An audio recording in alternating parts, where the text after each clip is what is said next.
Hey everyone, and welcome to today's Explainer. I am so glad you're here. You know that feeling when you're in the middle of a discussion and the rules just magically change the second it becomes convenient for the other person?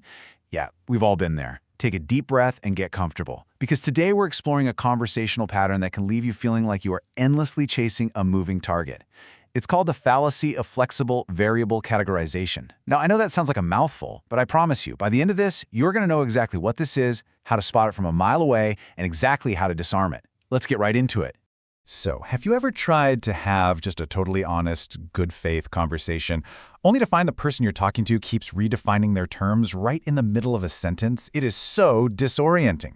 Like, one minute they might tell you that success means absolute financial stability, but the second you point out someone who is financially completely stable but totally miserable, boom, suddenly they shift the goalposts. Now, success actually means spiritual peace. They literally just bounce to whichever definition makes their argument bulletproof in that exact moment. It can leave you feeling super frustrated, confused, and kind of second-guessing yourself. But don't worry, we're going to untangle this whole mess together.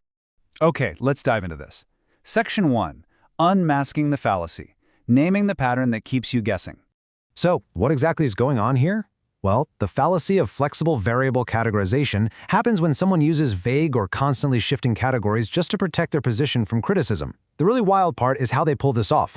They define a term in a super specific way that conveniently leaves out every single counterexample you bring up. And then they act like their brand new, totally custom definition is just a universal, objective truth. But here is the key thing you need to remember. When definitions bend solely to serve a personal agenda, they absolutely stop being tools for understanding. Instead, they literally transform into weapons for evasion.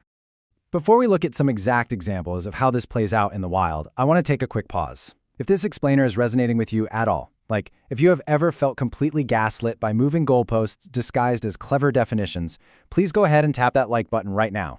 I also want you to share your story in the comments below. I read every single comment, and I genuinely love to hear how this tactic has shown up in your own life, whether that's at work, in a relationship, or just arguing online. And if you haven't already, definitely hit subscribe so you never miss our daily explainers for your mental clarity. Your support means the world, and it keeps this learning space open and free for everyone. Moving right along to Section 2, Real-World Gaslighting Examples. Let's look at how shifting definitions actually show up in everyday life. Okay, picture this. You're having a discussion about leadership, and someone boldly claims, a true leader never makes mistakes. Naturally, you think of, well, basically all of human history, and you point out that every single great leader has messed up at some point. But instead of acknowledging your totally valid point, they instantly fire back with, well, those weren't real leaders. Do you see what just happened there? They just moved the entire category of true leader to intentionally exclude any inconvenient truths. They shifted the definition on the fly just to protect their original, flawed statement. Let's look at another super common scenario. Someone says to you, what you're doing is just performative. When you push back and ask them what real activism actually looks like, they give you an answer.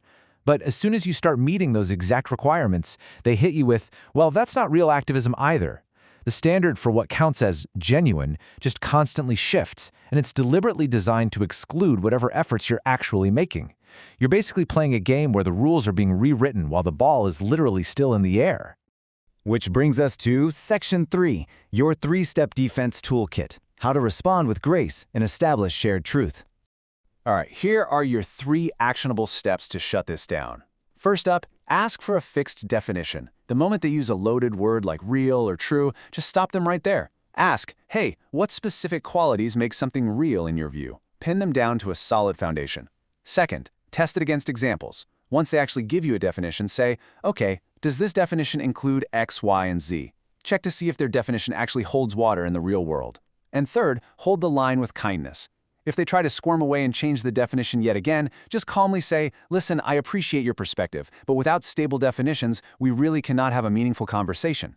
Because remember, this is not about winning an argument, it's about forcing a shared foundation for truth. And if they refuse to share that foundation, well, you don't have to keep playing their game. And finally, Section 4, the next mental trap. Reclaiming your voice when the well has been tainted. As we wrap up today's explainer, I want you to really remember this. Clarity begins with stable language. You have every right to expect honest, consistent communication. You deserve conversations where words actually mean something consistent, not just slippery shields people use to avoid being wrong. Because once you learn how to defend yourself against these moving goalposts, you're going to start noticing all sorts of other ways people try to manipulate conversations before they even begin.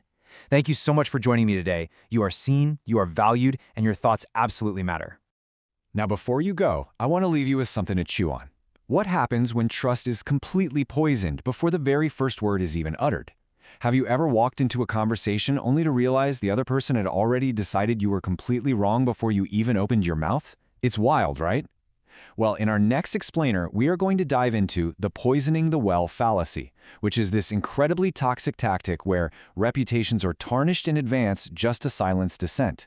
We're going to learn exactly how to reclaim your voice when the well has been tainted. So how do you fight back when the game is rigged before it even starts? You'll have to tune in next time to find out. Until then, stay curious, stay kind, and keep your mind sharp. See you then.